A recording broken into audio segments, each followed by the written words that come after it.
Finally ఎప్పటి నుంచో wait చేస్తున్న ఏపీ ఎఫ్సెట్ కౌన్సిలింగ్ డేట్స్ అనేవి రిలీజ్ చేశారు. సో ఒక్కసారి డేట్స్ అనేవి క్లియర్ గా చూద్దాం. Registration and processing fee payment అనేది జూలై 20 నుంచి జూలై 29 వరకు జరుగుతుంది. రిజిస్ట్రేషన్ అనేది ఫీ పేమెంట్ కంప్లీట్ చేసుకొని మీరు రిజిస్టర్ అవ్వాల్సి ఉంటుంది. రిజిస్ట్రేషన్ కావాల్సిన సర్టిఫికేట్స్ అనేది నేను నెక్స్ట్ వీడియోలో క్లియర్ గా ఎక్స్ప్లెయిన్ చేస్తా.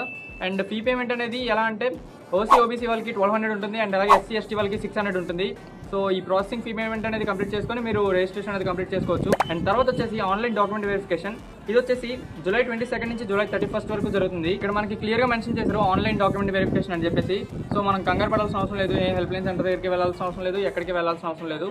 సో మీకు సర్టిఫికేట్స్ అన్ని ఆన్లైన్ లో డేటాబేస్ లో లింక్ అయి ఉంటాయి కాబట్టి అది ఆటోమేటిక్ గా వెరిఫికేషన్ అనేది జరిగిపోతుంది. అండ్ తర్వాత వచ్చేసి main thing web options entry. ఇది ఎప్పటి నుంచి అంటే జూలై 25 నుంచి 31 వరకు. ఈ డేట్స్ కానీ మీరు మిస్ అయితే తర్వాత చాలా బాధపడాల్సి ఉంటుంది. సో జాగ్రత్తగా వినండి. జూలై 25 నుంచి జూలై 31 వరకు వెబ్ ఆప్షన్స్ అనేవి ఎంటర్ చేసుకోవడానికి ఉంటుంది. అండ్ తర్వాత వచ్చేసి వెబ్ ఆప్షన్స్ అనేవి మోడిఫికేషన్ చేసుకోవడానికి ఒక్క రోజు మాత్రమే టైం ఇచ్చారు, అది కూడా ఆగస్ట్ 1 ఒక్క రోజు మాత్రమే. నెక్స్ట్ వచ్చేసి సీట్ అలాట్మెంట్ రిజల్ట్ అనేది ఎప్పుడు వస్తుందంటే ఆగస్ట్ 6 ఇస్తున్నారు. తర్వాత సెల్ఫ్ రిపోర్టింగ్ అనేది ఎప్పుడంటే ఆగస్ట్ 7 నుంచి 13 వరకు, నియర్లీ 1 వీక్ వరకు ఇచ్చారు, 5 డేస్ అలా. సో మీరు ఈ డేస్ లో మాత్రమే వెళ్ళి సెల్ఫ్ రిపోర్టింగ్ చేయాలి. కాలేజ్కి వెళ్ళి రిక్వైర్డ్ డాక్యుమెంట్స్ అన్ని నేను వీడియోస్ చేస్తా, ఫాలో అవ్వండి. ఆ సర్టిఫికేట్స్ అన్ని మీరు సబ్మిట్ చేయాల్సి ఉంటుంది, కాలేజ్కి రిపోర్ట్ చేయాల్సి ఉంటుంది. లేదు మీరు రిపోర్ట్ చేయలేదు అంటే సీట్ అనేది క్యాన్సిల్ అయిపోయే ఛాన్సెస్ ఉంటాయి ఆ డేట్స్ అనేవి దాటిపోయిన తర్వాత.